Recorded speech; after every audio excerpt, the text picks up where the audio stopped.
Friends ఇప్పుడే అందరి వార్త బీఆర్ఎస్ కీలక నేత రాజీనామా బీఆర్ఎస్ కు ఊహించని షాక్ అంటూ వార్తలు అయితే వస్తున్నాయండి. దీనికి సంబంధించి వివరాలు చెప్పడానికి వీడియో చేయడం జరుగుతుంది.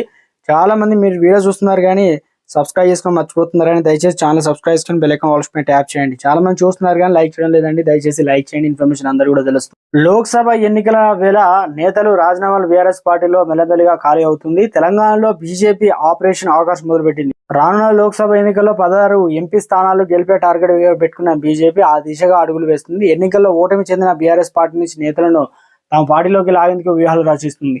ఈ క్రమంలో తాజాగా బీఆర్ఎస్ పార్టీకి మరో షాక్ అయితే ఇచ్చిందన్నమాట. కాషాయం పార్టీ బీఆర్ఎస్ మాజీ ఎంపీ సీతారాం నాయక్ బీజేపీలో చేర్చుకునేందుకు మంతనాలు చేస్తుంది. ఈ రోజు తెలంగాణ రాష్ట్ర బీజేపీ అధ్యక్షుడు కిషన్ రెడ్డి ఆయన కలిసి పార్టీలో ఆహ్వానించనున్నారు. గత కొంతకాలం బీఆర్ఎస్ పార్టీలో అసంతృప్తిగా ఉన్నారు. ఇటీవల కేసీఆర్ తనకు మహబూబాద్ ఎంపీ టికెట్ ఇస్తారని ఆశలు పెట్టుకున్నారు. ఆయన నిరాశ మిగిలింది. దీంతో పార్టీలో తనకు తగిన గుర్తింపు లేదని భావించిన సీతారాం కాంగ్రెస్ లేదా బీజేపీలో చేరాలని భావిస్తున్నట్టు సమాచారం. టికెట్ రాలేదని భంగపడ్డ మాజీ MP Sitaram BJP bumper offer ఇచ్చినట్టు తెలుస్తుంది. కేంద్రంలో అధికారంలో ఉన్న బీజేపీకి తెలంగాణలో ఎంపీ అభ్యర్థులు కరువు అవడంతో తమ పార్టీ బలహీనంగా ఉన్న చోట ఇతర పార్టీలో నుంచి నేతలను తమ పార్టీలోకి చేర్చుకునేందుకు సిద్ధమైంది.